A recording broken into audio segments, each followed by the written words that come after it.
Hey, it's the Schmoes Show. Hell yeah. I'm Nicholas Rad. I'm a Schmo. And I'm Cairo, and I'm also a Schmo. And happy holidays, everybody. I like to call this eggnog season, because quite frankly it is. What is your opinion on eggnog, Cairo? Do you want to hear something crazy? Yeah?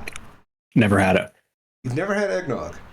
Nope. Never a thing really in my house. I'm sure it's probably fine. I like, cinnamon and nutmeg spices and that kind of stuff. So, but yeah. Fair enough. We're more In my mulled opinion, wine people. It's fucking delicious. It's like the one thing worth living for. Regardless on that, I am convinced you have no soul until you've had eggnog. It is how you get your soul, actually. Well, I'll have to fix that. You know how people on 4chan call people NPCs because they just don't think they have thoughts? Yep. Yeah, that's how you gain your personhood, is eggnog. Okay. Okay. Yeah. Good to know. And if you're listening and you disagree with that statement, go fuck yourself. Fuck.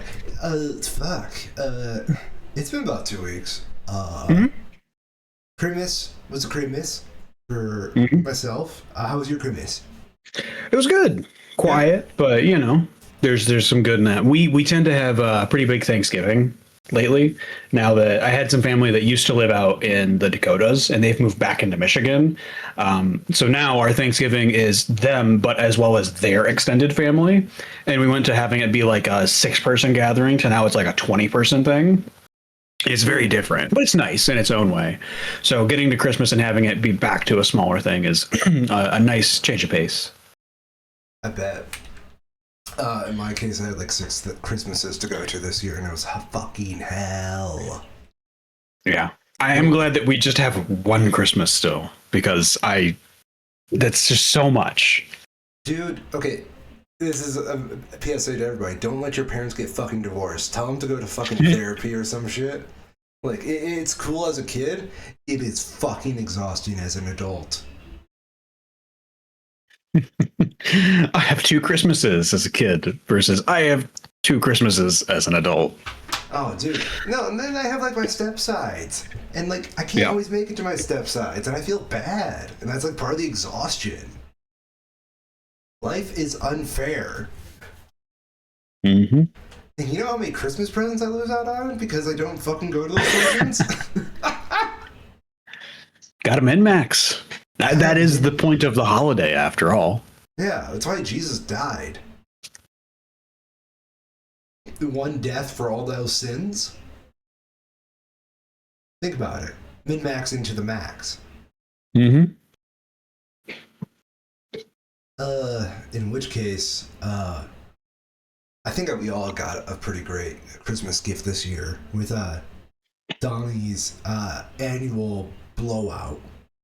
Oh, breakdown? Crash out. Crash out. That's what the kids say. See, I was going to have it be that we got the Epstein files. In some form, at least. So that's the thing, is that we have, but not because they wanted to release them. It's because they're dumb and bad at their jobs. Probably. It's the most... I don't know, man. I truly think they just did it to, like, just say, fuck you, what are you gonna do about it?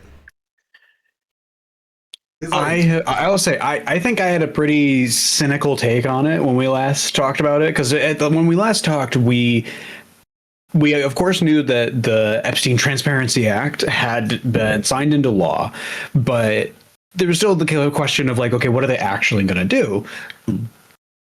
And, like, I fully expected there to be absolutely nothing in these, or it would be like what we first started to see, because we first started to hear about this and it was like, oh, they're not actually going to release everything by the deadline. And it was just like, well, yeah, of course not, because they're not going to release this stuff ever. And then it was, oh, these entire documents are just black boxes. Every single word is blacked out. And it's just like, well, yeah, of course, that's the other thing they're obviously going to do. They're going to hide this stuff. But then as this continued to happen, we started to actually get stuff that, even if it's not like proof of a crime, it makes Donald Trump look like a bigger piece of shit. And that's a pretty high bar. I've really got nothing to say on it. Like, I am just kind of at a wash. After reading some of the shit that was mentioned in there, it's just gross. Epstein was a gross dude. And, like, the fact that they're willing to fucking continue this cycle of protecting these gross fuckers. I'm tired. I'm tired and I want to go home. Absolutely.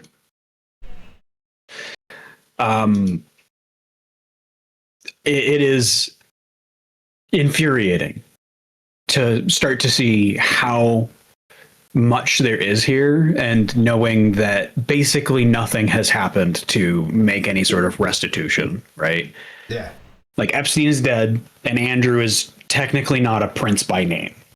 That's the list, more or less. It'll be pretty crazy if Pam Bondi ends up in jail before Trump over this crap. It's weird, right? Because they were all like released the files and now they're just protecting the files more and more. It's like they just never gave a damn in the first place.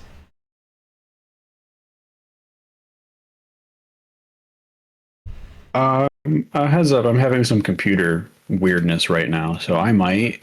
Oh, I might be going away. And like the Epstein files, we were just redacted, but we're back. Yeah. So I guess we'll go to the real meat and potatoes on this.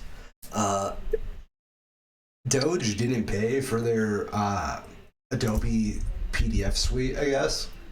And wow, it's weird, isn't it?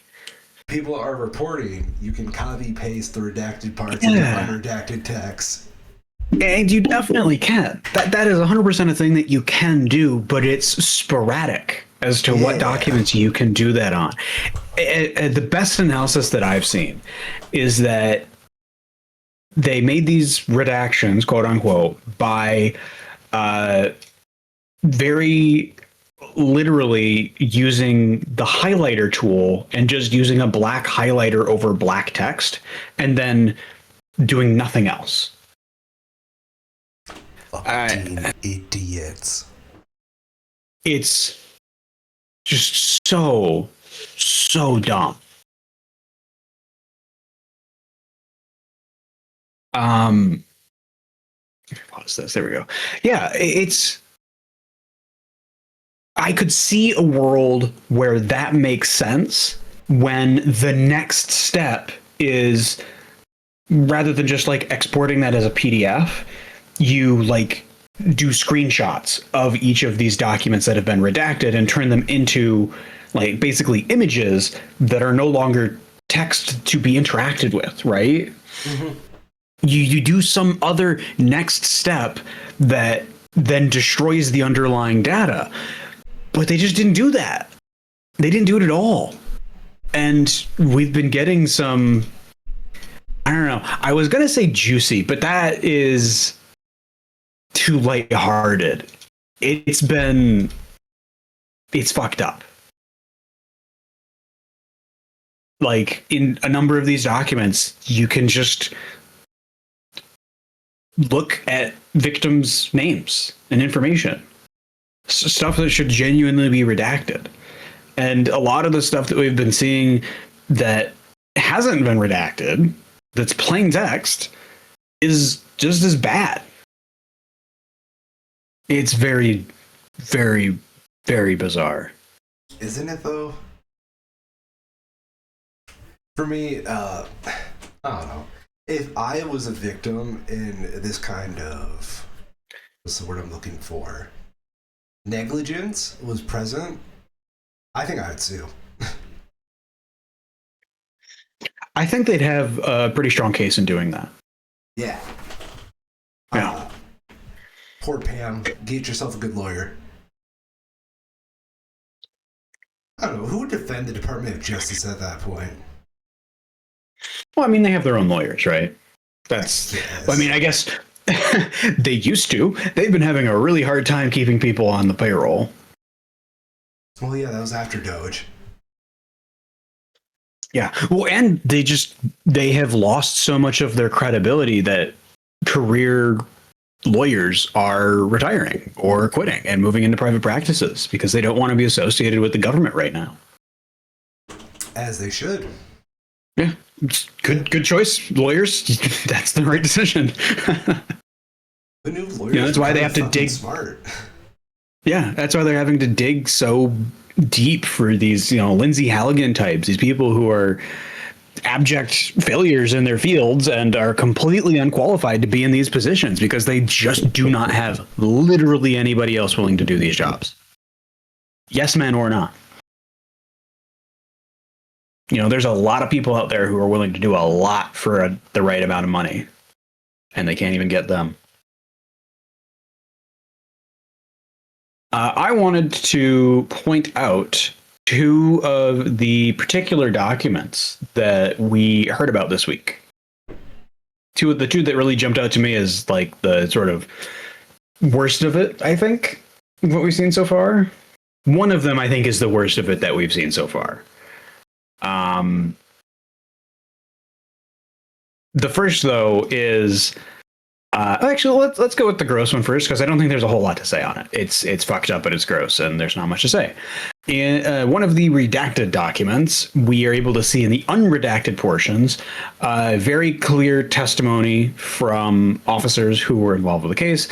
One repeating what an alleged victim was communicating, where they, in very plain words, are accusing Trump of raping them. That same individual was then later found to have been shot and at the scene was not believed to be a suicide, but later was stated by the coroner to be a suicide. They claim that this person committed suicide because they had gotten cocaine from a Mexican drug cartel. And it continues to say that a redacted person feels that the murder is a cover for Ghislaine Maxwell. Yeah, it is. I don't know. It's the kind of thing where the DOJ, Pam Bondi have been trying to claim that these kinds of documents are fake or that they are fake and that because of that, they shouldn't be trusted. And it ties back into some of this other stuff where it's like, okay, you are the Department of Justice. If this document is fake and you know it's not fake, why did you include it? Why was it a part of this file still? They didn't have enough time to say no. Yeah, but why was it in there at all? I don't fucking know. It's so dumb. Like, these are the things that we all know, right? We all know that this was likely what we were going to see in this. We were going to have individuals who claimed that they had been raped by the now president and nothing happened to anybody responsible at the time. And in this case, it goes to the extreme of somebody allegedly, like even base level. If this is true, I don't think it's unreasonable to assume that this person committed suicide because they were raped in part. It clearly was something that was pressing them. And having that just dismissed is still not okay. But the idea that this was not a suicide, that people who were first on the scene did not believe that it could have been a suicide, conspiratorial for sure, but it paints a compelling argument. I agree. Mm-hmm. The other one that I do think there's a little bit more nuance to be had in it is a letter written from convicted, how did this person put it? Sorry, a handwritten letter from prison by convicted sex trafficker and serial child rapist Jeffrey Epstein to convicted serial child gymnast rapist Larry Nassar. This one is a doozy for sure, and I find kind of fascinating, to be honest, the circumstances around this, that Epstein and Nassar were pen pals at all, is really gross in the first place, but not at all surprising that these people who have obviously very similar moral or lack of morals and have both been convicted and put in jail would be chatting with each other kind of makes sense.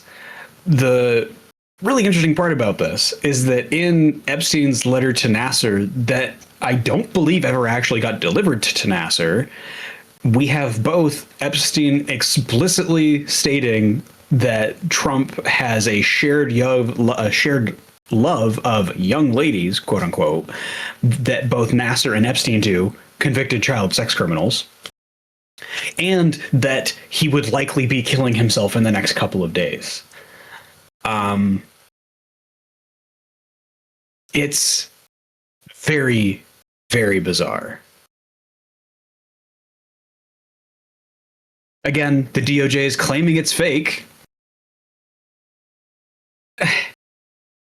I don't know Why? why is it in the file? Okay, it's fake.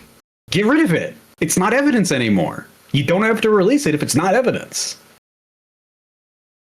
It screams to me that they're trying to cover for themselves now, which they obviously are. I honestly think they probably did take out a lot of shit that they wanted to consider fake, but they did not have enough time to get the full redaction job they wanted. So they kept issuing up the "it's fake" statement to save their ass. Mm-hmm.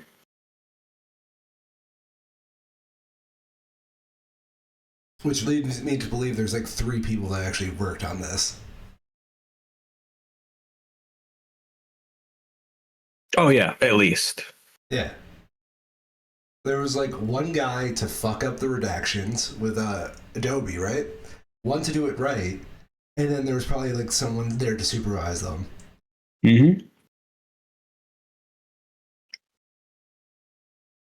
And none of them are Pam, by the way. Yep.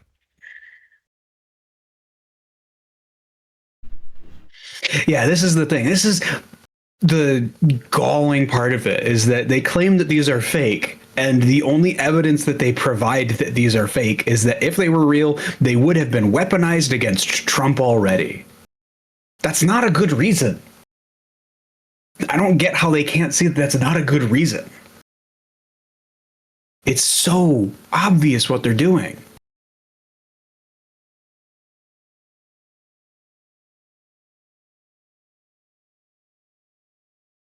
To wrap this up, yeah.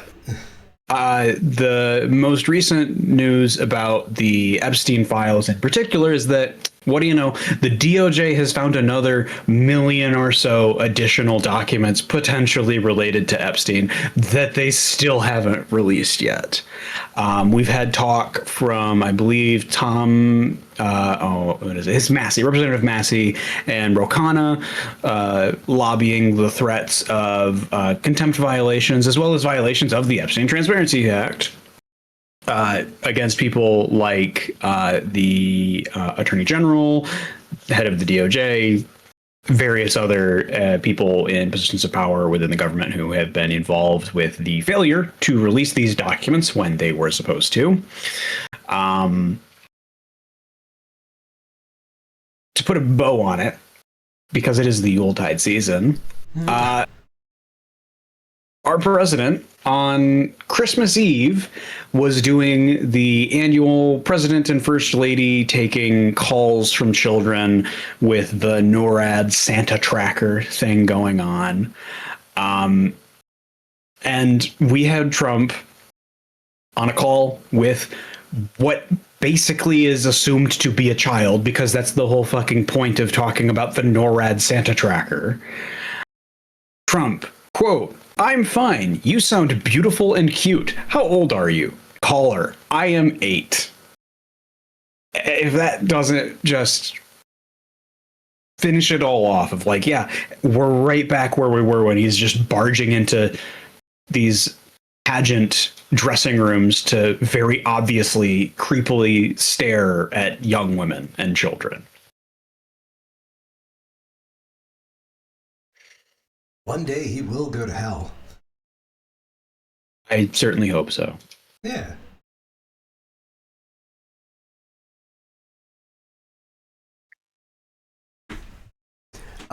And also a fair reminder for outside. I was just going to say a fair reminder for all of our listeners: the wicked become even worse when tolerated. That's a Tolstoy quote. It's a good one. Thank you. I fucking love Russian literature.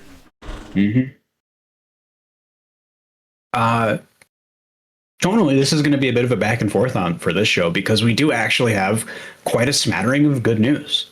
The best news that we had this week, I think, well, maybe not the best, but one of them that's pretty high up there is that the criminal trial against Kilmar Abrego Garcia has, as far as I know, officially ended.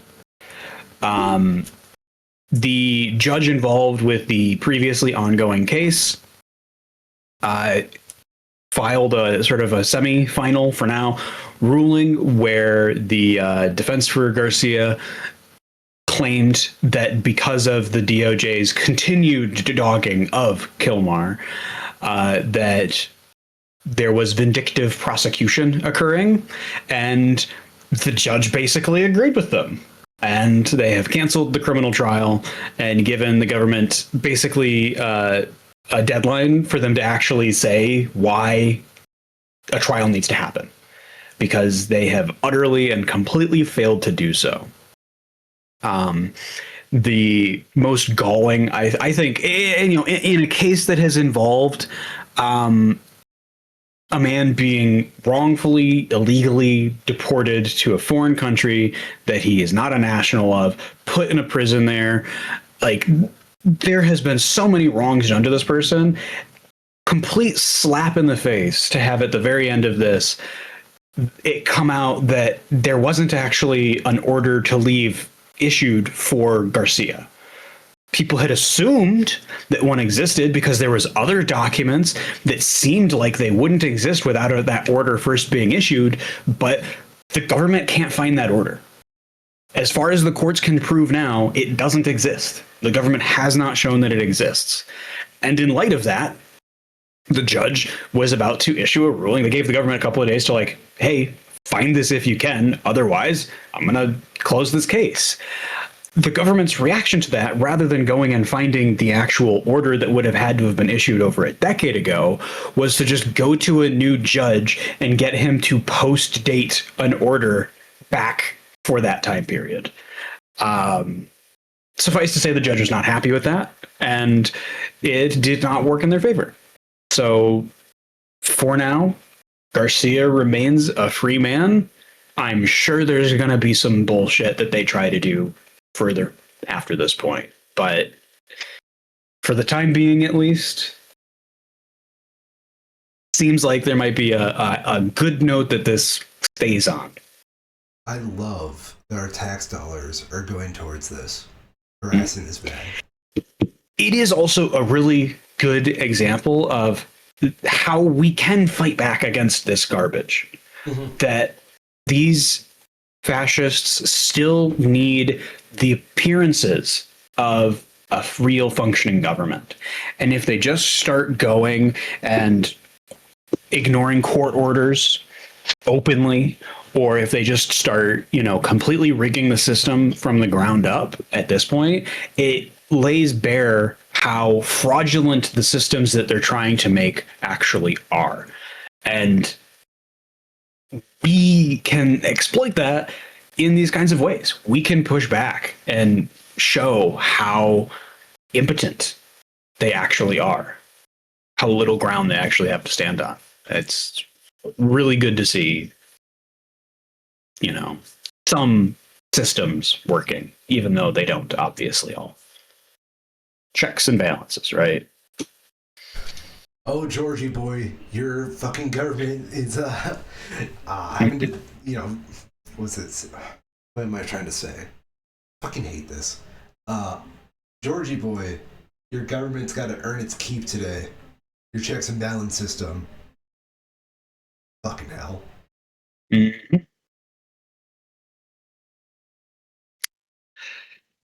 Another quick one that we had that isn't really news as much as a reminder. Jack Smith was the lawyer under the DOJ special counsel investigating whether Trump conspired to overturn the 2020 election, among other things. Dude was busy.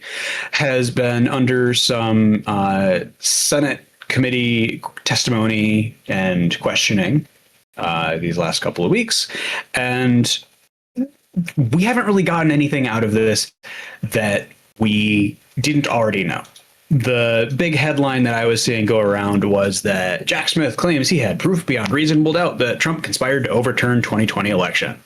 And like, yeah, no shit. We all heard the call to Georgia. It doesn't get much. It doesn't. It'd be hard to find something more definitive than the person themselves asking another person to go do a crime. I thought it was interesting that there was an interview in the aftermath of this with the GOP committee chairman who was involved with these testimonials, who noted that Smith did not invoke the Fifth Amendment during the 8 hours of testimony. We obviously don't know. I don't believe, at least, don't know the entire content of these. They are behind closed doors, but that I find interesting. At least. Hey. We know in a lot of the depositions that Trump has given over the years, he has pled the Fifth a lot. The Fifth Amendment, in this case, for those who may not be aware, is the right for someone to not incriminate themselves with their own words. So when someone pleads the Fifth, it carries the implication in many courts that that person's testimony would characterize themselves as guilty of the thing that they're talking about.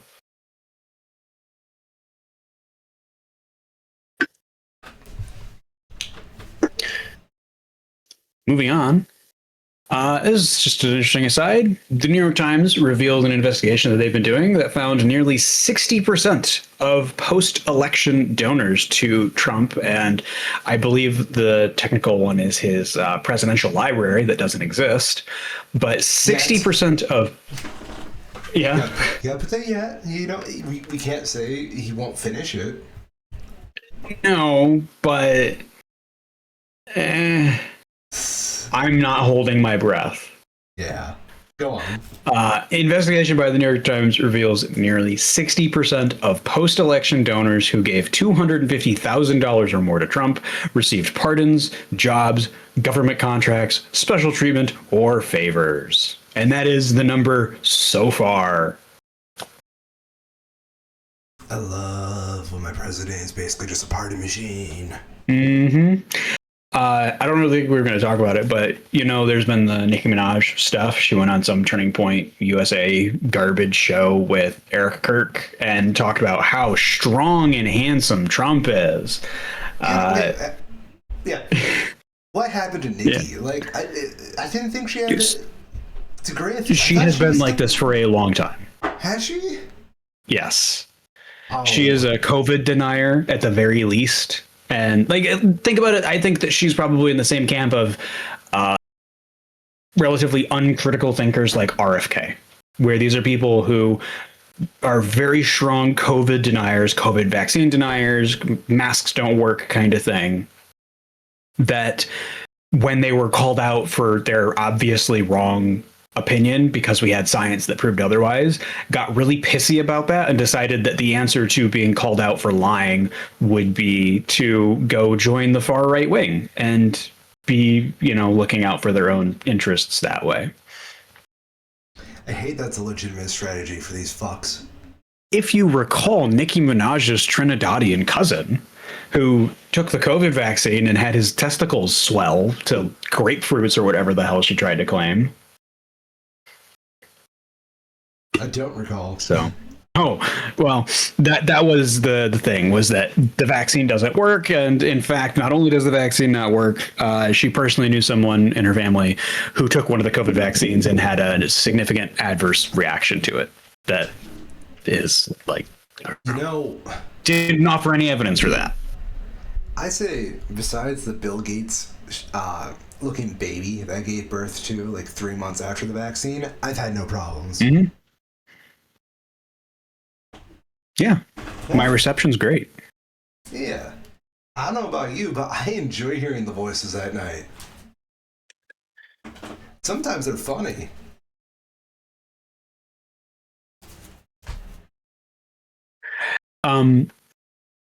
To the point that I was getting at, though, both Nicki Minaj's husband and I believe I don't remember the exact relation. It's another male relative. I believe it's either stepbrother or cousin. Both have criminal records for sexual crimes. Her husband, in particular, attempted to rape someone back in like 1994 and served 4 years in jail for it. So to the point of people giving money and getting things in turn, sure seems like a possibility that Minaj is trying to get pardons for family members. Complete speculation, to be clear, but I think it's a compelling argument.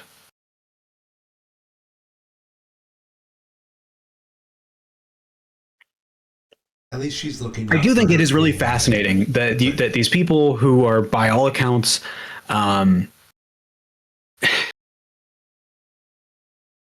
very far from the kinds of leaders that a functional fascist regime would want to be their spokespersons. Like, I don't believe that anybody within the Trump administration actually thinks RFK Jr. is the best choice they have to lead, HHS, to be the Secretary of Health.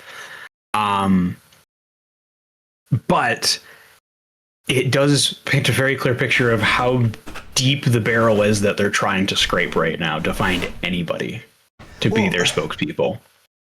I know I like to call them fascists, but I truly don't think they're fascists. They're just kids playing costume. They're just trying so hard to get over. So that's the thing. I think that even if they aren't trying to do a Holocaust, they're still fascists, right? They're still trying to abuse the government in like a very definitionally fascist way to their own benefits, corruption, subversion of democracy, and republic values.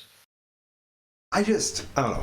The thing I'm trying to process with all this, because I admit, if you wear fascist clothes, you're probably a fascist. Yeah.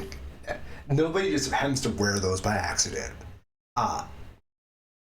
But to me, it's just such a half-assed attempt at it. I have a hard time taking them seriously as it. It's all childish. It's all just absolutely bullshit at the end of the day for them. Yep.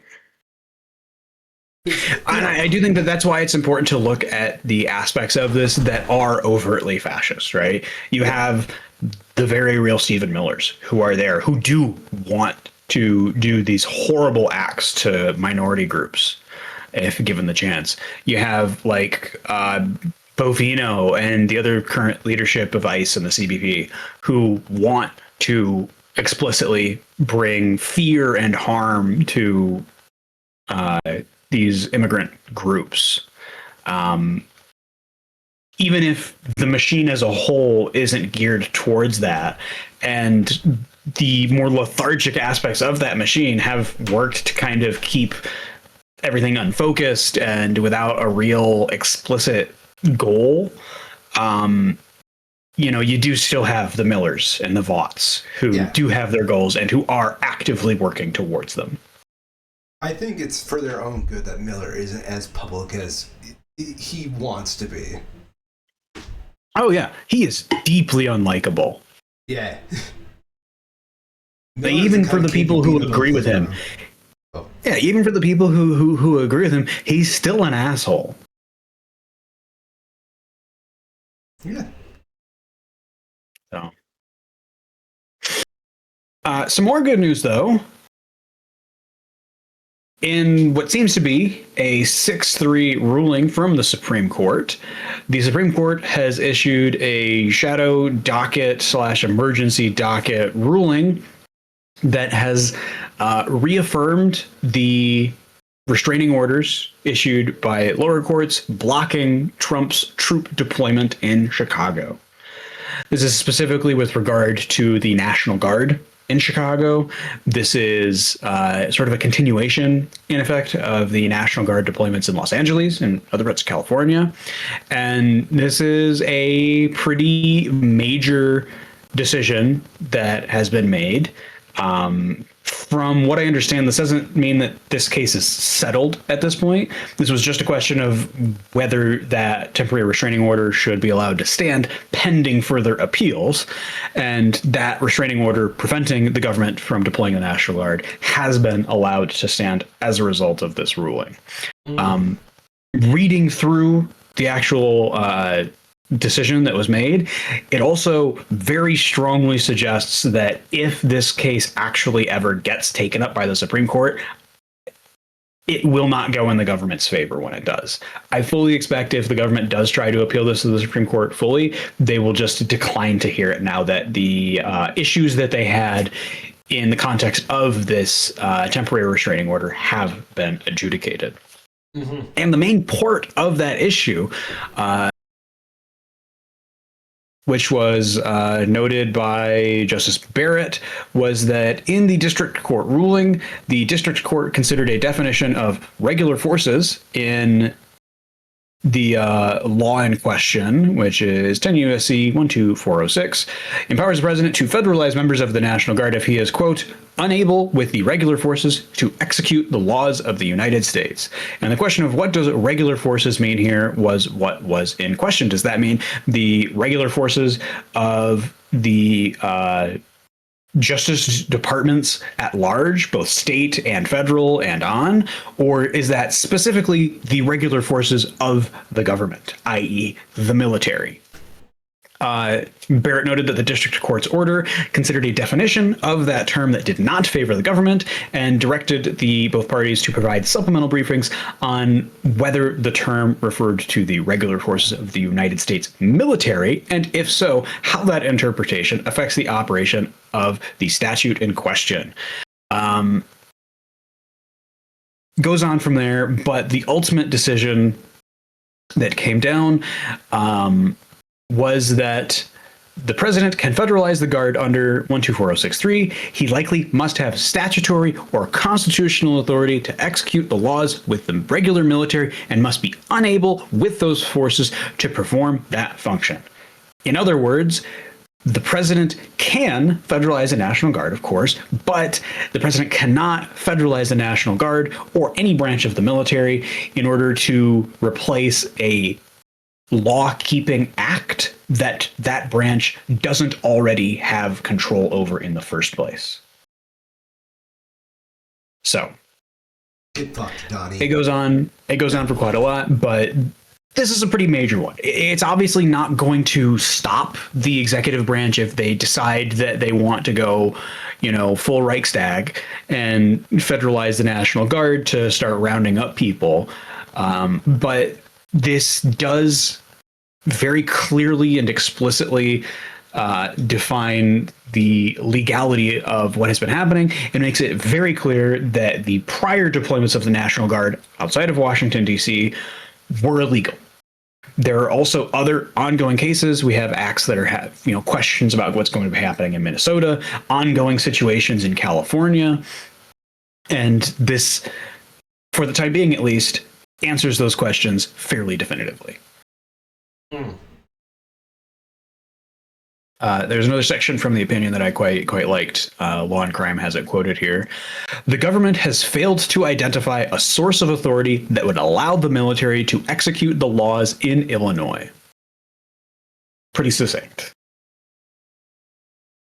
So if the government, the DOJ, their lawyers can find something that meets that standard that the Supreme Court has set out, then I guess we'll have another case on our hands. But the current bar is that the governor of that state has to request that help. Outside of that, it's very limited. Other than actual literal war.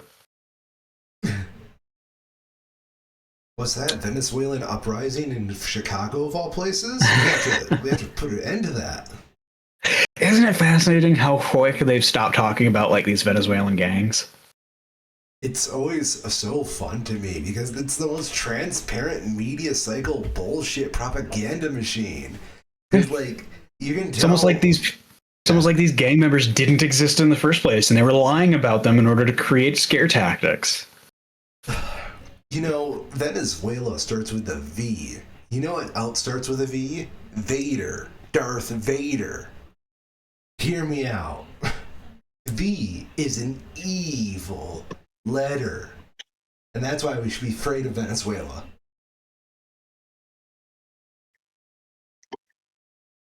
Also To all of our Virginia. Venezuelan fans, I apologize. What was that? I said also Virginia. Oh yeah, you're right. That's why they don't put it. That's why Virginia doesn't simulate DC. DC's too good. Mm-hmm. That's West Virginia. Oh, I fuck. think, isn't it? Probably. Check this real quick. I'm pretty sure that's West Virginia. Have you ever seen like good pictures of Venezuela? What do you mean? Like just some of the tourist photos that they show, just showing the natural beauty. Oh, no, but that sounds right. Yeah. It is Virginia. You're right. I had him backwards. Don't underestimate a Hamilton fan. I do love that from one song in Hamilton. I do love that DC is starts off as a square and then they just give up. Yeah. Virginia just did not keep their half of the literal deal that they made with Maryland. So it just is like perfect square on one side, and then it just gets all messed up by the river. It's pretty good. Good job, Virginia. You ruin everything.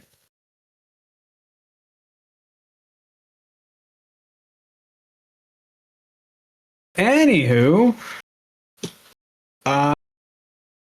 CBS killed a 60 Minutes story. Specifically, not CBS. CBS's new, what even is it, editor in chief? Whatever the hell Barry Weiss is titled as. This was a crazy one for sure this week. CBS was set to run a story on 60 Minutes covering the CSAT prison. That is the prison in El Salvador that they sent Abrego Garcia to earlier this year, and that they have sent still dozens of other people also who are still there. And Weiss killed the story. It's the exact kind of thing that Weiss was appointed to this role at CBS to do, to be frank. We knew this was going to happen. It's not exactly surprising, but it sure still is gross seeing it happen all the same. Yeah.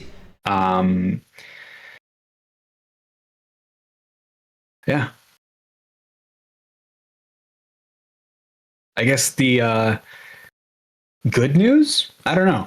It's been interesting seeing the discussion about this, but because Weiss killed the story so late in the production cycle for 60 Minutes, there were other publications internationally that 60 Minutes also airs on that had the story ready to go in their time slot that ended up not being able to run it as well on their live show because of that. But one publication in Canada had it set up as a pre-published video on their YouTube channel and didn't realize until the story had already gone live on their channel that they had forgotten to take down the automated release of it. So we now have the actual CSAT 60 Minutes piece. And it's about what you'd expect, to be frank. There's some really weird twisting of the facts that Weiss tries to do, claiming that they couldn't publish it because they needed some sort of a comment from the people, fair and balanced, all that crap. You need some sort of comment from the government or people working with the government to understand their side of the thing as it was happening. But as we've now found, they did try to do that, and none of the people they talked to were willing to speak without anonymity. So it really just falls apart, and it paints this kind of dual pictures of Weiss as both intentionally trying to kill this piece, but then also Weiss not being a particularly skilled or notable journalist outside of their fealty to the current administration, as them just not being good at their job in the first place, not understanding how a lot of journalism works. That, someone saying no comment or refusing to go on the record is, in a way, a comment in itself.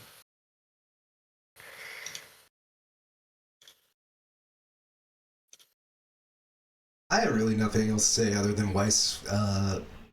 I'm disappointed. Mm-hmm.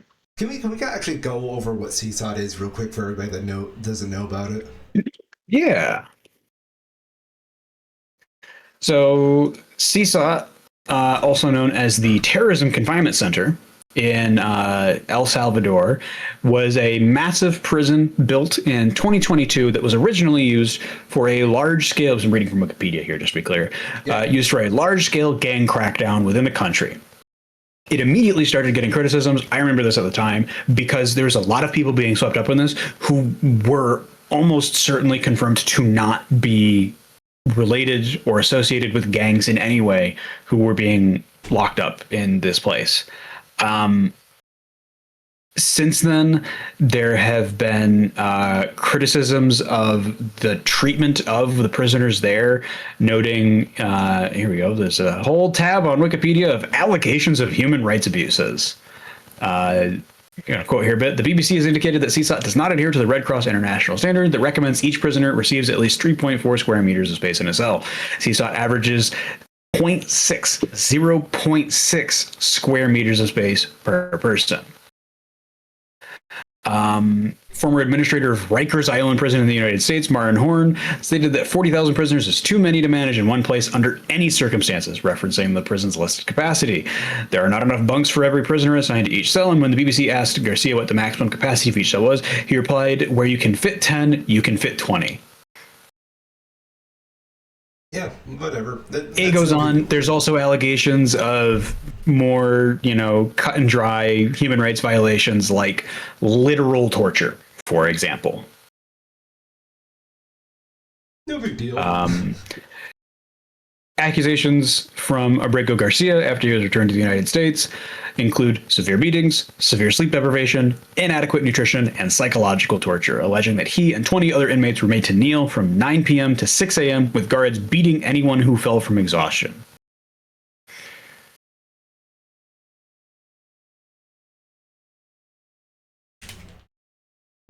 So how do you get fucking CSOT out of a terrorist prison?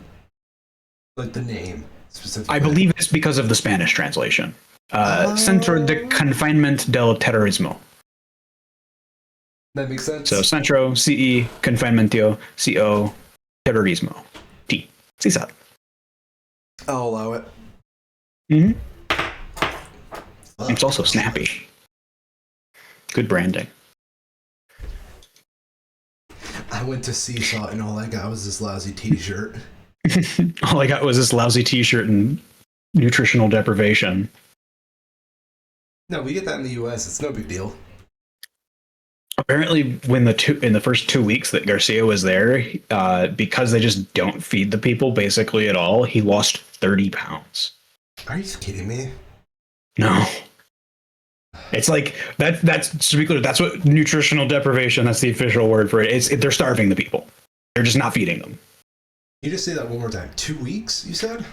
2 weeks, he went from 215 to 184 pounds, allegedly. 2 fucking weeks. Yeah. As a reference, a healthy weight loss is usually like a pound or two per week, depending on what you start with. Yeah. So that's like 25 pounds more than what would ever be considered healthy. That's like, it's really fucking bad.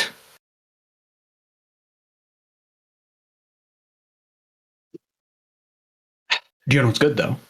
What's good? A federal judge in Northern California has blocked ICE from arresting immigrants who show up for court appointments. From the LA Times, a federal judge in San Francisco on Wednesday barred Immigration and Customs Enforcement and its Justice Department counterpart from sweeping civil arrests at immigration courthouses across Northern California. It'll likely be appealed, almost certainly will be appealed to higher courts, and I would not be surprised if this goes up to the Supreme Court. This is the kind of thing that in like any sane period of our government would be a slam dunk. Yeah, you can't arrest people who are already showing up for their court proceedings. That's like a very obvious thing that means that your government doesn't function, because you just end up with people not showing up for court proceedings. You're encouraging lawlessness. You should stop that. So we'll see what happens. But for the time being, got to take the good news where we can find it, right? Yeah.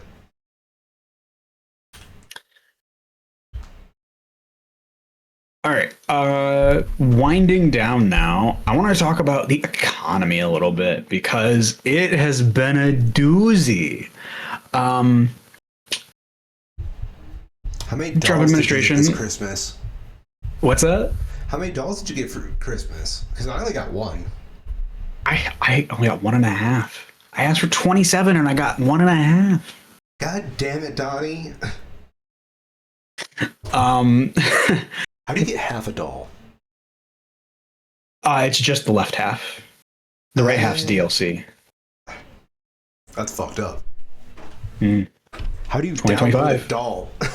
You wouldn't download a doll.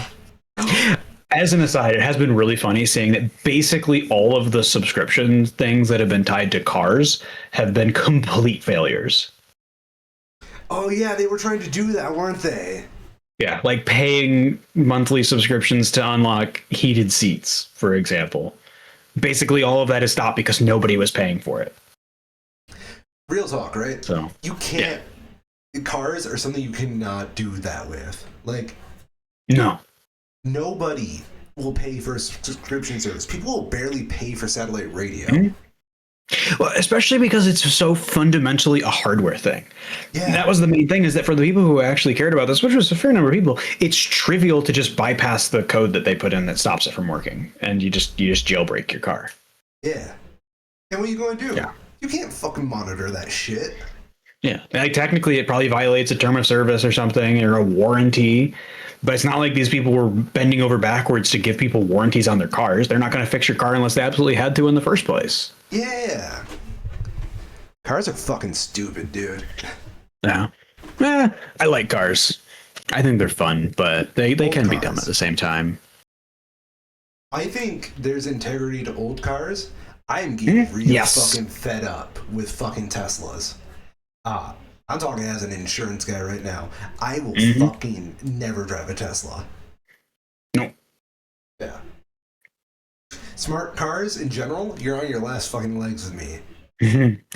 I love old cars. There's something about it. I think it's the same part of my brain that likes like firearms, where there's something about a mechanical thing that is extremely complicated, but is also able to be individually explained in a very physical way, where you can be like, oh yeah, this thing does that to this, and then that does this in turn.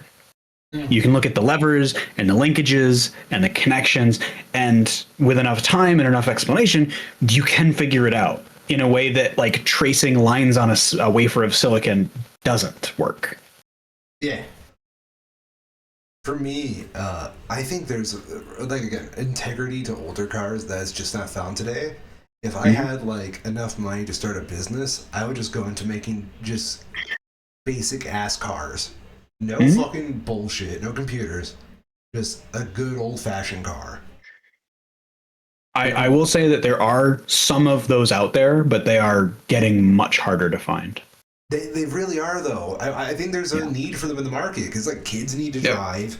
Fucking, you know, the elderly don't want to put up with fucking bullshit in the infotainment system.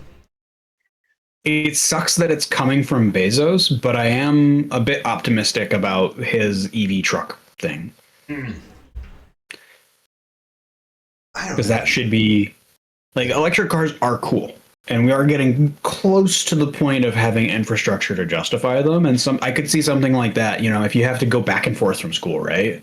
Yeah. If that's your job, you go back and forth from school, you go back and forth to your job. You don't need to do hundreds of miles a day. You're doing like maybe 60 or 70. And you couldn't just plug in overnight and charge it. I can really see, you know, that comes out and actually is a thing first.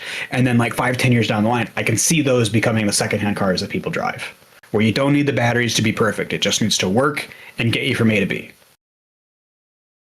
So I think that's the big thing that Ford realized too with the F-150 Lightning, is that all of these EV companies did so much work positioning themselves as the premium, the luxury option, that they forgot that if you want electric vehicles to receive mass adoption at all, you can't just have the 1% driving them, because gas and electricity aren't able to be premiumized to the 1% in the same way that a $100,000 car can.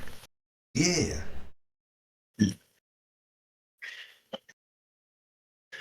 So the economy. Oh yes, we were on the economy. Yeah, it's just about cars, which make up what, 80% of the economy. It's pretty big. Yeah. We got our first government data since the shutdown for November, and there's been some. I've been seeing at least some really fascinating talk and analysis of what's been going on that has prominently been coming across my feeds from Kai Rizdal of NPR. Shout out to him, as always, does good work. But the main thing that was of note was that CPI, the inflation rate, dropped from 3% to 2.7% from September to November. And September to November is interesting because this is a monthly tracked statistic. They release this number every single month and they issued revisions for it. And that's because during the government shutdown, they didn't do anything. They didn't track data. They didn't release data. They just stopped at September when they got the start of the shutdown, and they started in the middle of November when the shutdown ended. So the entire month of October and the first 2 weeks of November basically economically don't exist in these models. As a result, inflation allegedly went down from 3 to 2.7%. However, that only works in these algorithms because with the lack of data for October, it assumes that inflation for October was 0. And we know that that wasn't true. So right off the bat, these numbers are just garbage. So yeah, good job. I don't even know who releases these numbers. CPI analysts. Some guy.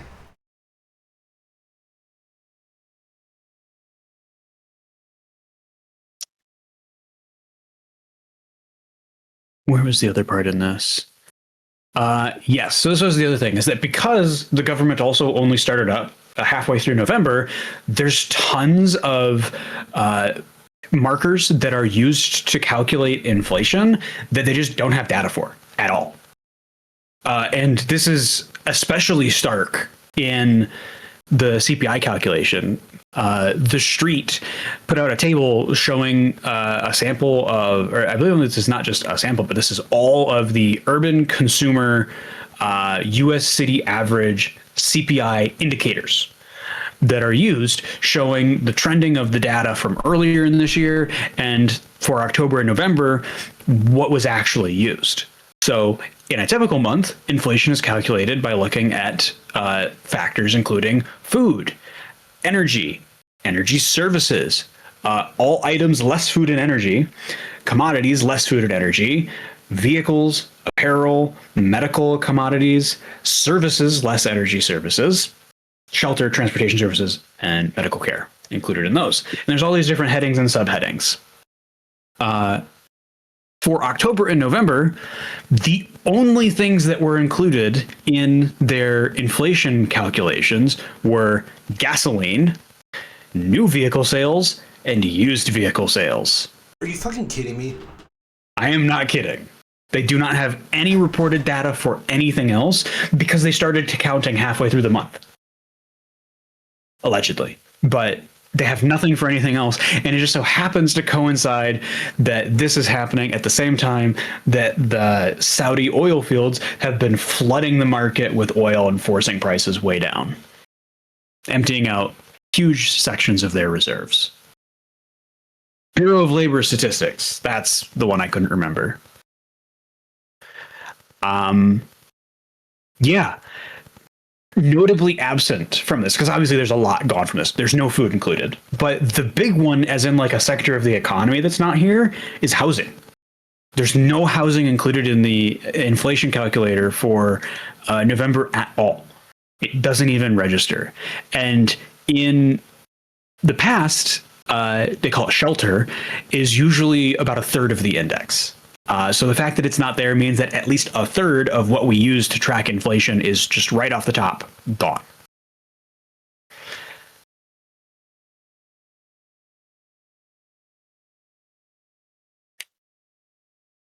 I wanted to point out as well.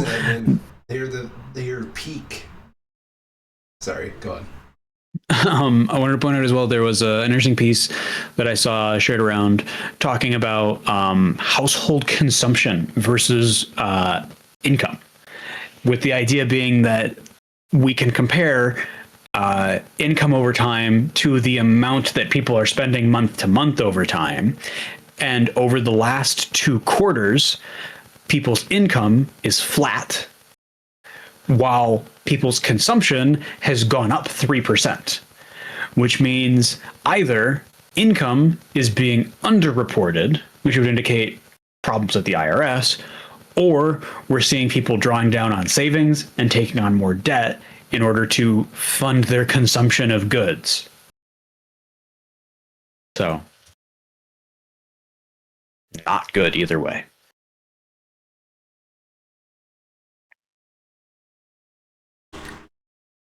You know, I'd be in a worse mood if you didn't tell me the Supreme Court gave Donnie an ass kicking. So, I do have some more good news coming up in a second, but we do have to get through some Doging. Doge is back? Doge is not back. Yeah. But we do have some analysis of Doge.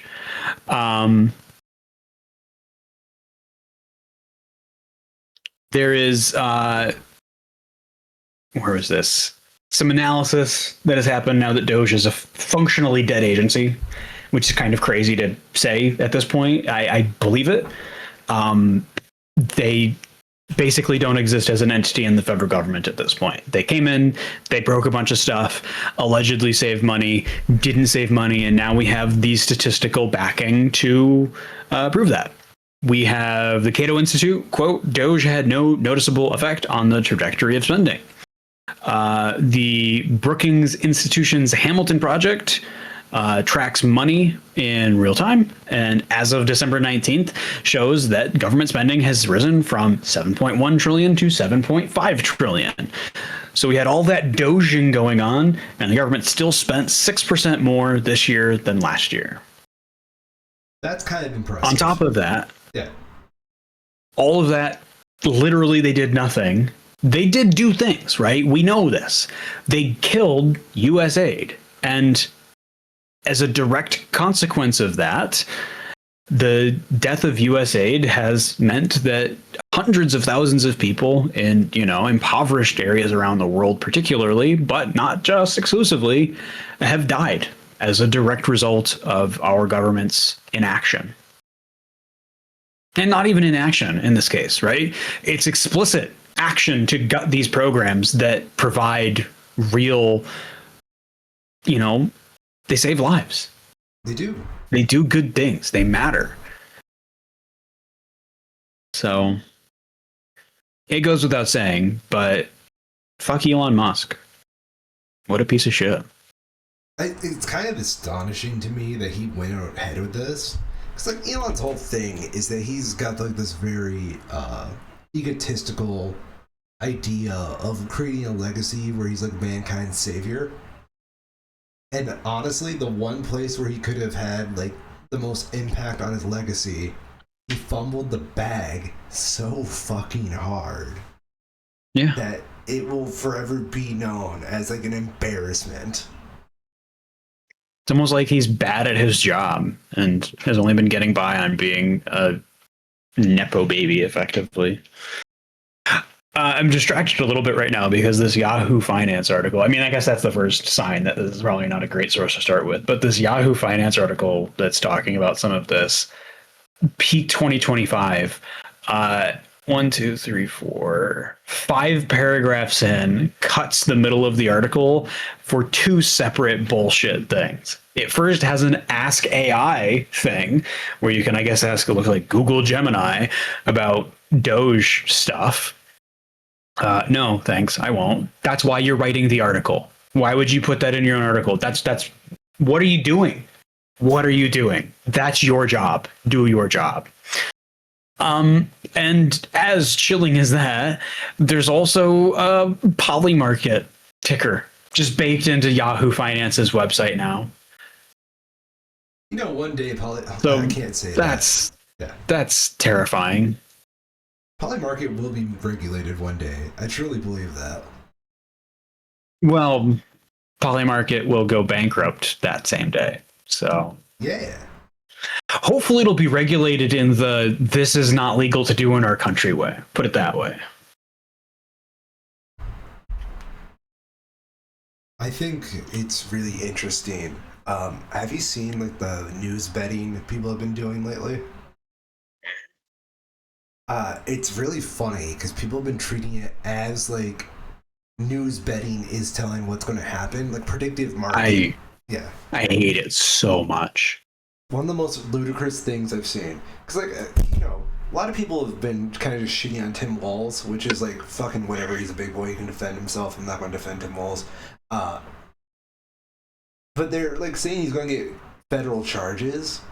And I'm just kind of wondering, No. fucking what? Yeah, exactly. For what? Yeah. Like, What a joke. there's a conspiracy that there's, like, a whole bunch of, like, state fraud going on in his state. But that's the fucking problem. It's state regulated instead of like fucking federal. So what the fuck is wrong? You know, I should be I mean, it's also just not true.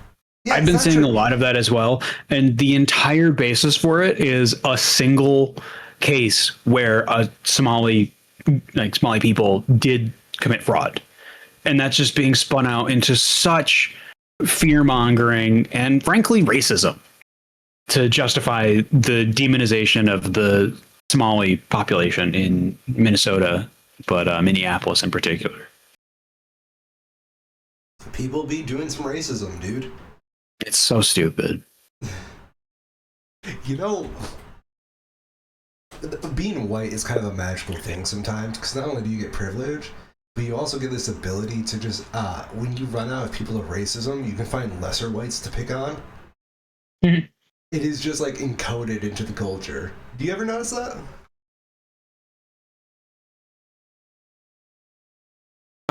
Yeah, I guess so. It's just fucking bullying. It's kind of amazing.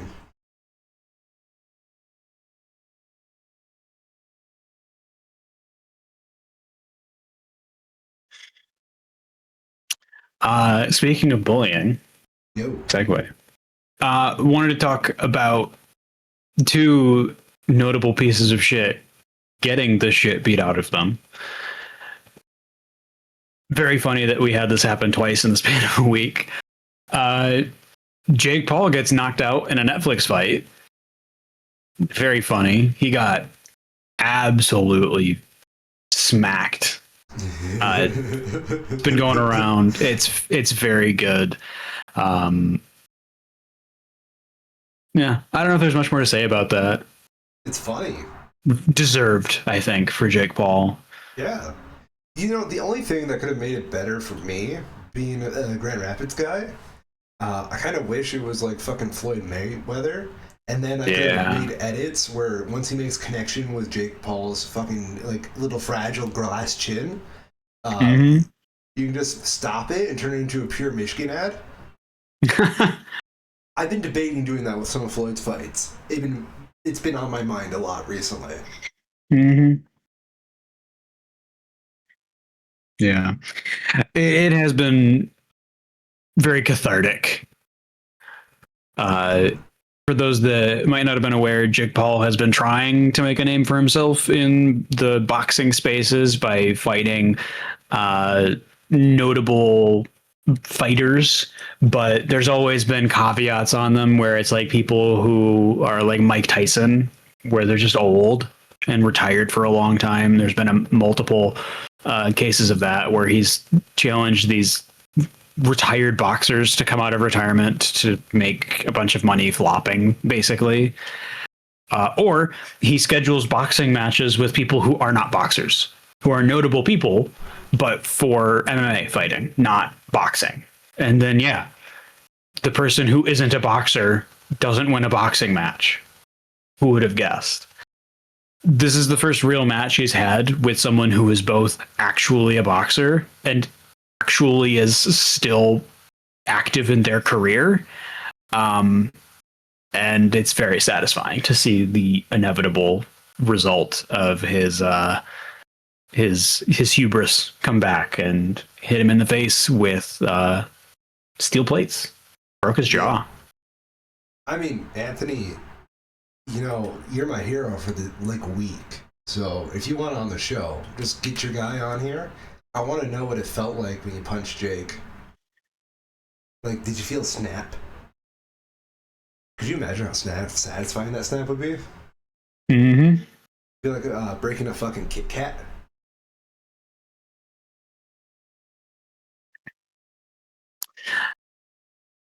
We also, like 2 days later, had basically the same thing happen, but even more embarrassingly with Andrew Tate.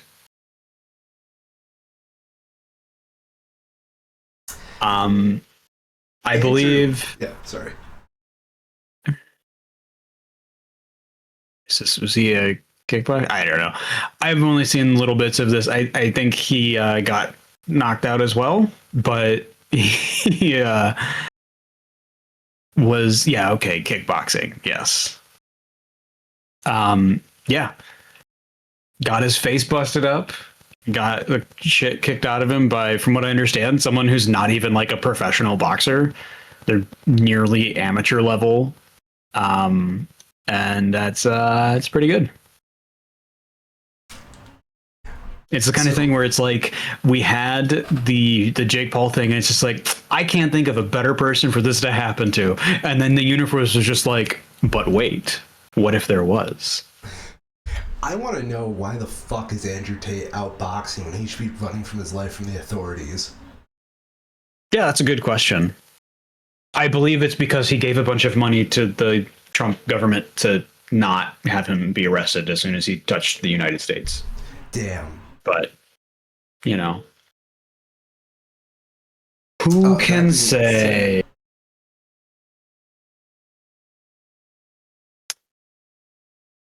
Last piece that I want to do before we get into the movies here. Computer memory, RAM prices have exploded these last couple of weeks. This is an article published 5 days ago on December 23rd. At the time, they were quoting 32 gig kits of RAM were up 400%. That's 4 times their listed price from earlier this year. I know that they have gone up more since this was posted. Who would have guessed? It's AI ruining everything again. We had like 3 weeks where you could buy a spoil computer for everything at MSRP, and then they had to go and ruin something else. The fallout from this has been pretty staggering. We've had at least one memory manufacturer close their consumer-facing business to focus the entirety of their efforts on making server and I completely lost the word. Customer systems. They're not trying to sell things themselves. They're doing things based on contracts. Which I think is really short-sighted. Like, I could see you just like taking a step back from your one arm, but to close it entirely is like, this isn't going to happen forever, dude. Come on. But the result of it has been that we're seeing real consumer products impacted. The just street price of RAM is up ridiculously. These are particularly for DDR5, the latest memory revision kits.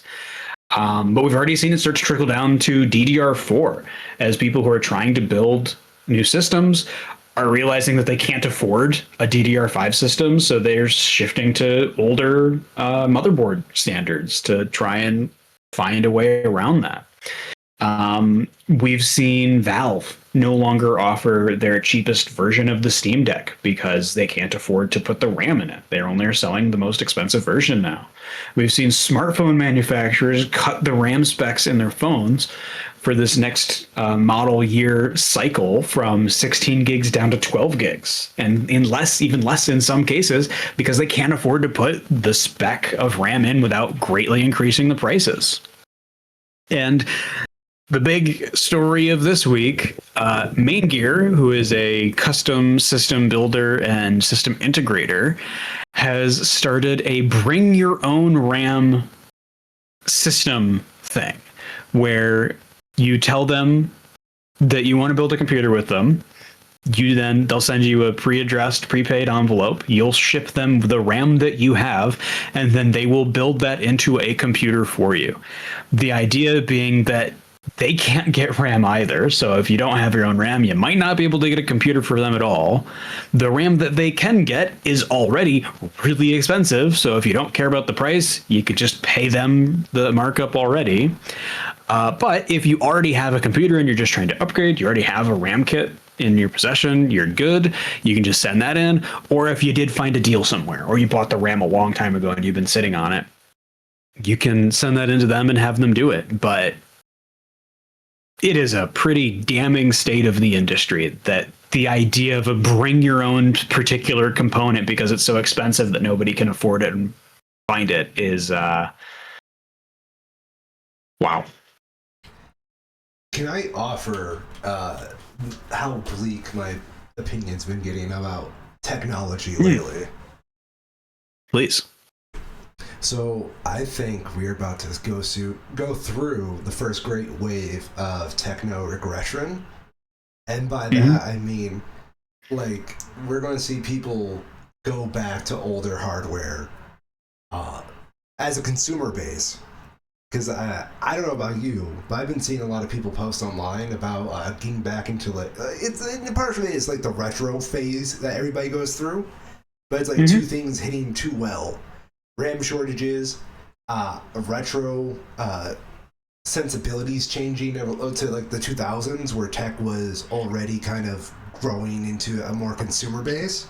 I've seen a lot of people talk about the economy around the Nintendo DS lately, namely like the 3DS and fucking older, like fancier models.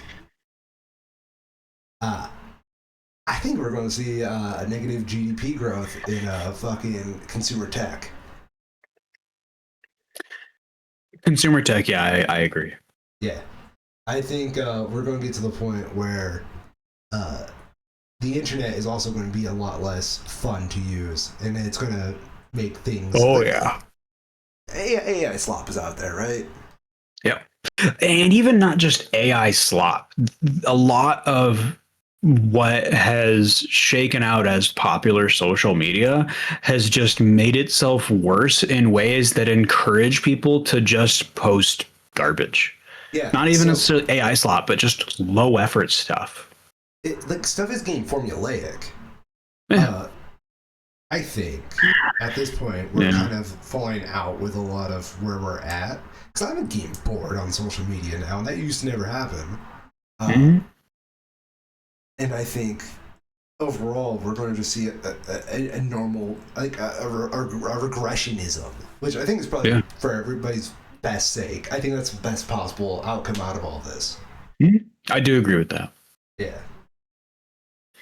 So needs a correction back to something else.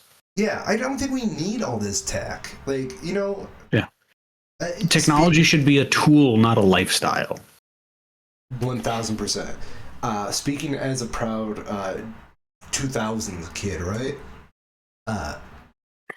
You can make a very simple piece of technology very fun and easy to use, without all this bullshit you need for consumer profitability.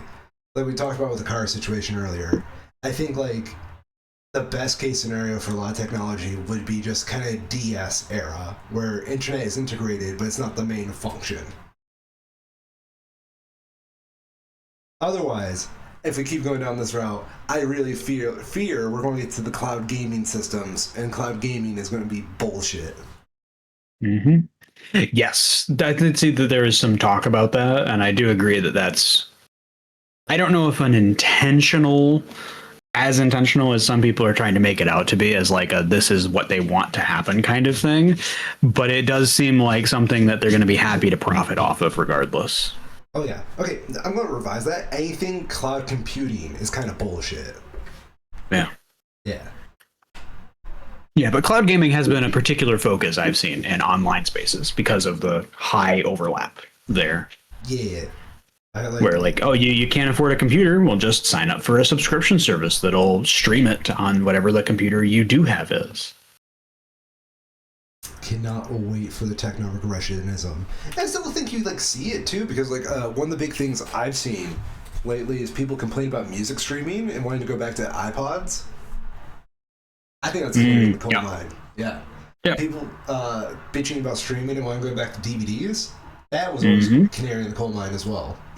Yep. I'm saying it's happening. Maybe late next year. Probably whenever JD takes over.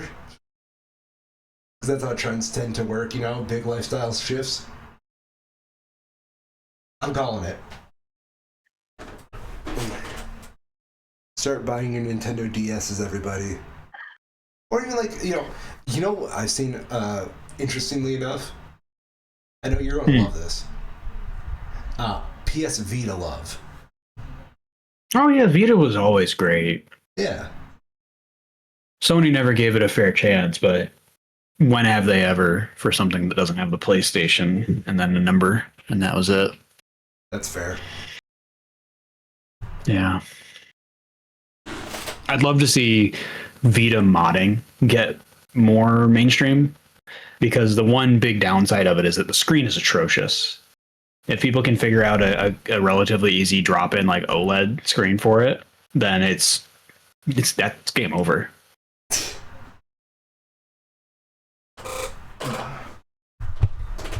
So do we got movies? Yeah, a handful even.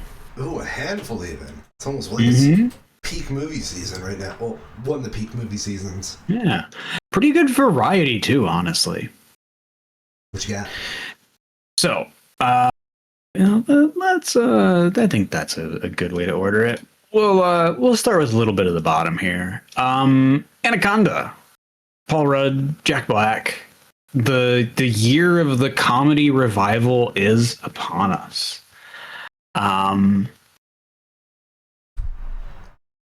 What is this? An entirely original comedy inspired by the cinematic classic Anaconda. Features Doug and Griff, who have been best friends since they were kids, always dreamed of remaking their all-time favorite movie. When a midlife crisis finally pushes them to go for it, they head deep into the Amazon to start filming. But things get real when an actual giant anaconda appears, turning their comically chaotic movie set into a deadly situation. 50% from critics, 77% from audiences. Not a huge amount of reviews from either yet. I got the feeling from the trailers that I saw from this one that it was kind of a like, there's some genuinely funny parts, but like they kind of put them all in the trailers already. Oh no. I think this is probably still fine. You know, it's Jack Black and Paul Rudd. They're both talented. They do good improv stuff when they have the chance to. Directed by Tom Gormican.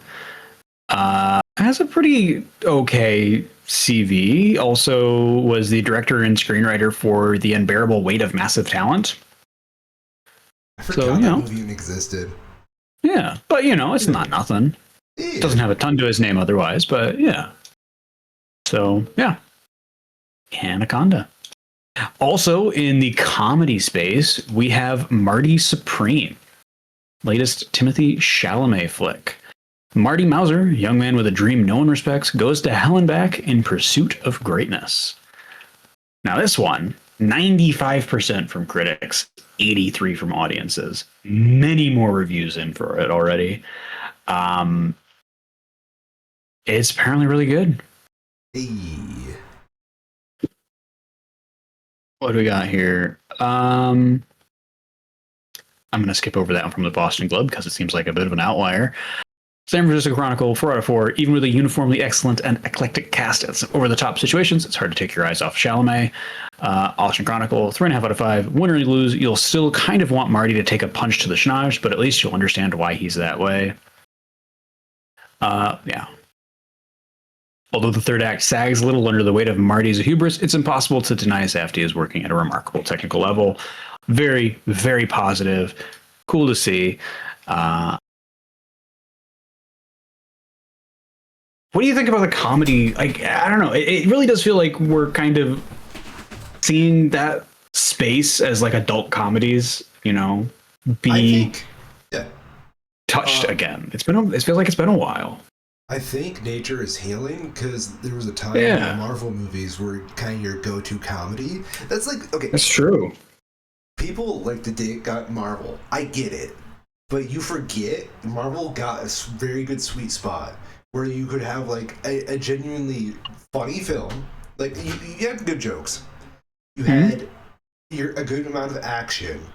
And you had, some decent character work. Those movies occupied a very fucking good niche for what they were, that they kind of destroyed other movies like this.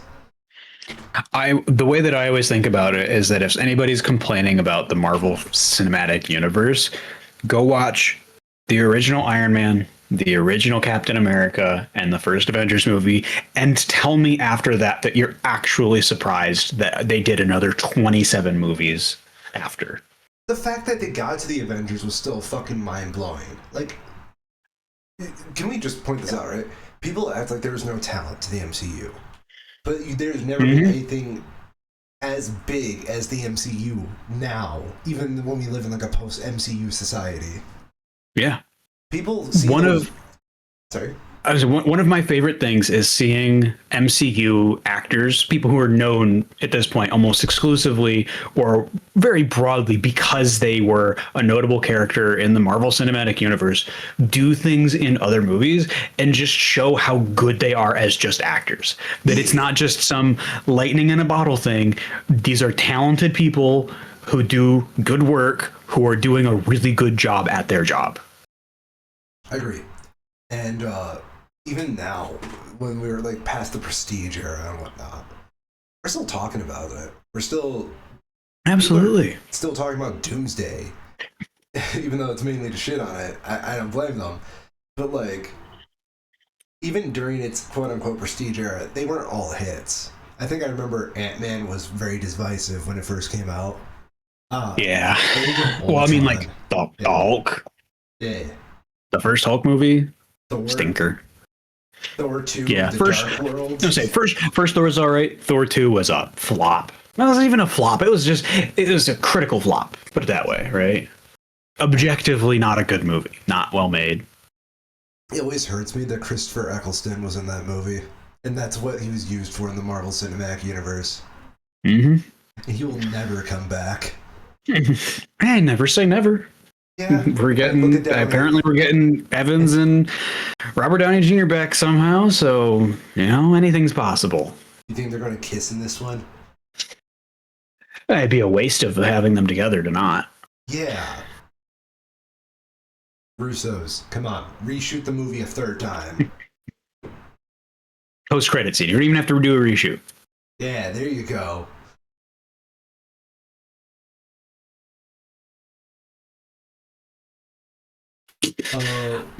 Yeah, so adult comedies, nature is healing, blah, blah, blah, blah, blah. Yeah. Next up, The Housemaid. Sydney Sweeney, Amanda Seyfried, based on the best-selling book. plunges audiences into a twisted world where perfection is an illusion and nothing is as it seems. Trying to escape her past, Millie accepts a job as a live-in housemaid for the wealthy Nina and Andrew Winchester. What begins as a dream job quickly unravels into something far more dangerous, a sexy, seductive game of secrets, scandal, and power. Behind the Winchesters' closed doors lies a world of shocking twists that will leave you guessing until the very end. So I see this book that it's based off of literally fucking Mm-hmm. everywhere. But you know what I've Yeah. never heard? What's that? If it's good. Do you know what I think the secret is? What? I think this is just the next 50 Shades of Grey. Is it? I would not be surprised if it was. Oh, that's not how you spell any of that. Like, so I go on Hoopla. That's like the fucking app for my local library. And it's always there. Either top audiobook or top ebook. I just don't get it. And like, I'm tempted to just try it, just to try it. Relatively new, 2022. Yeah. Welcome to the family, Nina Winchester says as I shake her elegant, manicured hand. I smile politely, gazing around the marble hallway. Working here is my last chance to start fresh. I can pretend to be whoever I like, but I'll soon learn that the Winchester secrets are far more dangerous than my own. Every day, I clean the Winchester's beautiful house top to bottom. I collect their daughter from school, and I cook a delicious meal for the whole family before heading up to eat alone in my tiny room on the top floor. I try to ignore Nina because whatever. I'm fucking done. I mean, I've skimmed some Reddit discussions on this, and from what I'm able to glean at a glance, it seems like this is just kind of pulpy. And if you're someone who is in like the thriller space reading a lot of books, it's going to be predictable and kind of boring and not great. But if you're like don't read many books or you don't read many books in the thriller space, and you know these tropes aren't really fully formed as tropes yet for you, there's a lot to enjoy in it. So You know who was my author of the year this year? what's that? I've gotten really into Agatha Christie. I think that's justified. Yeah. I fucking read And There Were None, and like part of the reason I got that Hoopla app was to listen to audiobooks of like the Hercule Poirot books. Mm-hmm. I just finished Hercule Poirot's Christmas for the season. And I'll say Very timely. Agatha Christie was so fucking ahead of the game in everything she did. Genuinely, that woman wrote a fucking great set of like expectations on how to write a good mystery or a thriller.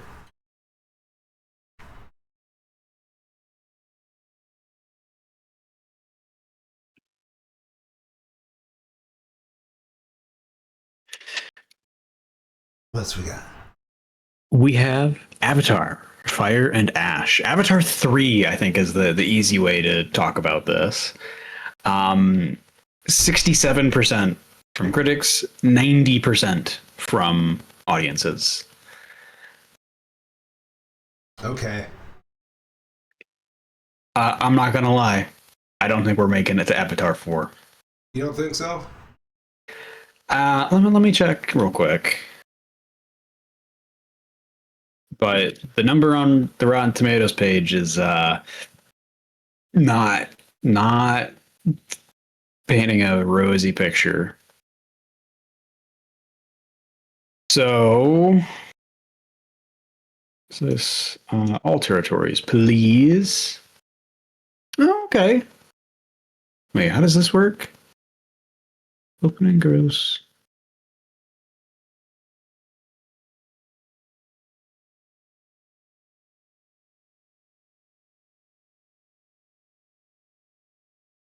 Because I was seeing the 89 million number thrown around a lot, but I don't see how they're getting the rest of these numbers.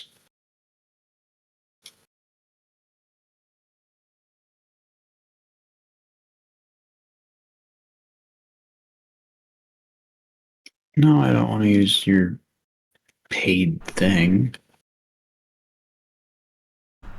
And it probably adds up, and I'm just missing something, but skimming the regional listing,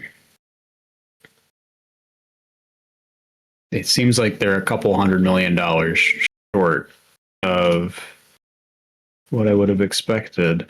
That's weird. This is just box office mojo. I'm trying to piece this together. The worldwide box office is listed as 760 million, but I don't understand where they're getting that from. And then as well, on the domestic one, it says 217. But I also don't understand where they're getting that because they have the opening was 89 million. They have a gross of 153. So where are they getting 217 from? James Cameron. I don't get it. I'm just saying, James Cameron's the kind of guy that would pay to watch his own movie that much.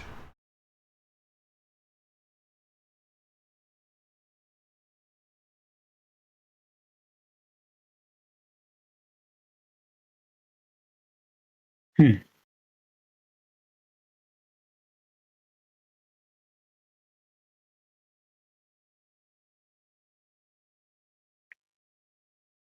Well, maybe it will make it over to Avatar 4. Well, we get Avatar 6. I know he's got plans for 6. He's said it several times. Has he? Yeah. I feel like he's going to be done here soon. I don't know, dude. Let's see here. Avatar 6. Let's see. James Cameron is considering ideas for Avatar 6 and 7. And that is not just a fucking joke. That was posted 2 years ago.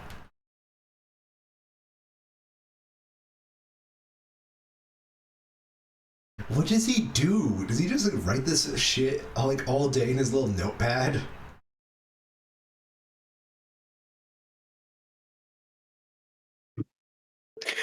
I would argue that he's actually trying to build up hype to get people to see 3, 4, and 5 because he's reading the writing on the wall that the popularity is starting to wane. Fair, fair. Avatar has been the most blatant attempt at making a massive franchise I've ever seen go horribly, horribly wrong. I mean, it's working. They're making shitloads of money. I don't know how. Okay, have you ever seen someone roll up around town wearing an Avatar shirt? Oh, no, absolutely not. No, it doesn't make sense. But it got $2.3 billion somehow. Apparently, a significant part of it is shifting to international markets. So maybe that's part of it. I'm I still curious what don't get international it. market is eating up Avatar.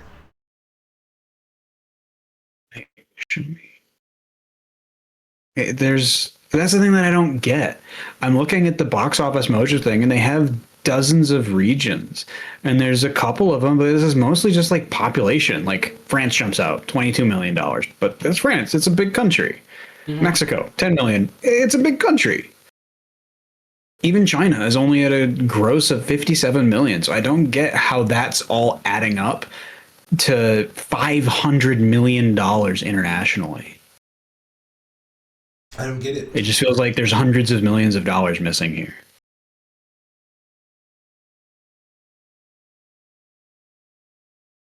So all we have confirmed right now is Avatars 4 and 5 in 2029 and 2031.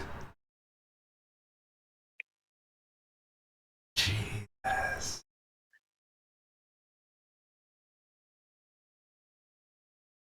Yeah.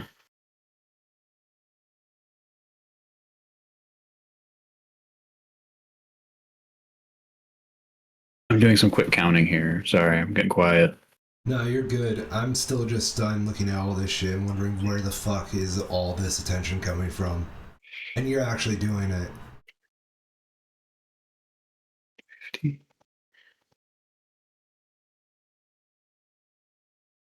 68.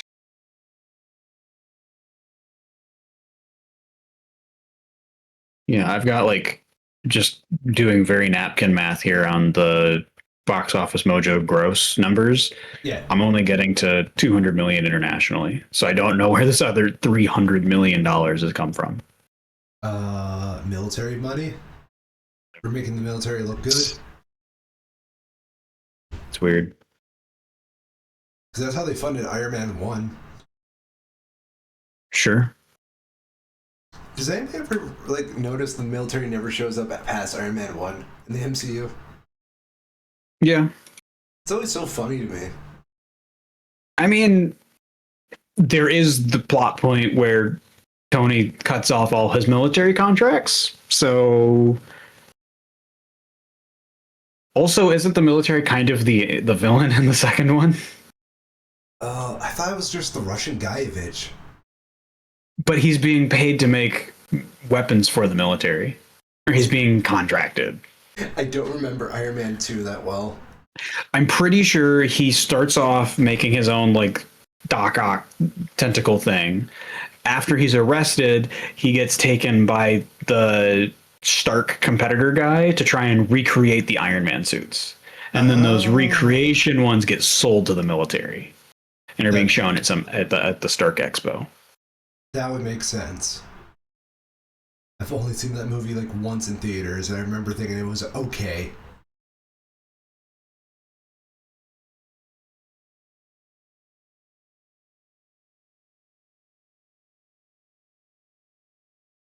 Anywho, we have two animated movies. End on. David is out this week. We talked about this from Angel Studios, the follow up. It's got a 72% from critics and a 98% from audiences. Not a ton of reviews for either. Yeah. Do you think there's potential in making a movie based off the David and Goliath story? Oh, well, yeah. Probably. I don't know if there's just a like financially successful one. It's fundamentally the problem where who doesn't know what happens in David and Goliath? Yeah. Like, you know he's gonna win. You have to like trying to think of an example of it. You'd have to, I think, structure it. You have to be really clever with it and structure it so that like David and Goliath happens in the first act. I don't know where you go from it from there, but you have to like get the thing that everybody knows out of the way quick so that they're like, wait a minute, what's actually going to happen here? And then you tell your story. So hear me out, right? After Goliath dies, right? Power vacuum. And that's where you get the real shitheads. And David's just a kid. David's just the shepherd's boy. He doesn't know what to do about the shitheads. No one knows what to do about the shitheads. That was Goliath's job. There's your story. And you know what? Fuck it. Since we're doing biblical times, they all have the mark of Cain.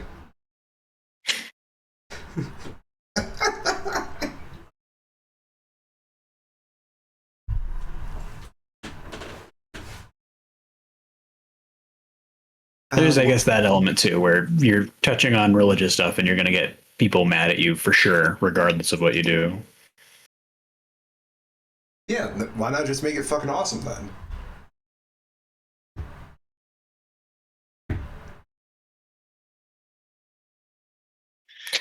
Last movie we have, there's a SpongeBob movie. Oh, there is. It seems like it's fine.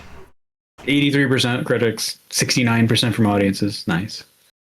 Nice.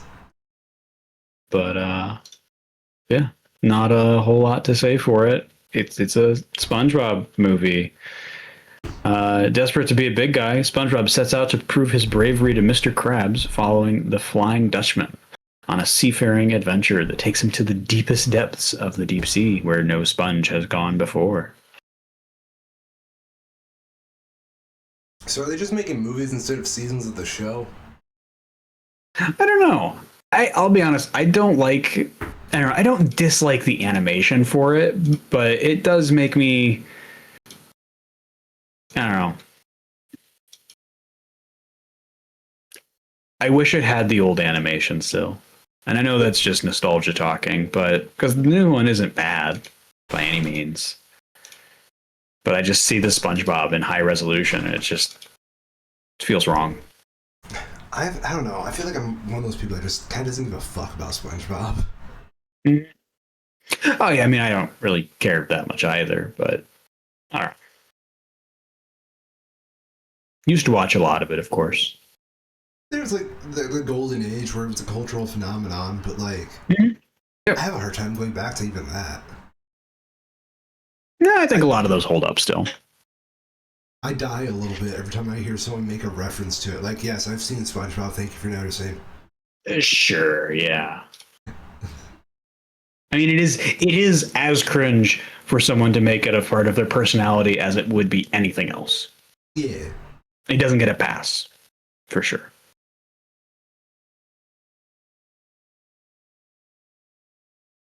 Did we have anything else we want to touch upon? That's all I got. That's all I got too. Last show of 2025, in fact. Go us. I'm the infamous Orion, and I've been a Schmo. And I'm Cairo. And I've also been a schmo. And I'm fucking tired. I'm gonna take a nap.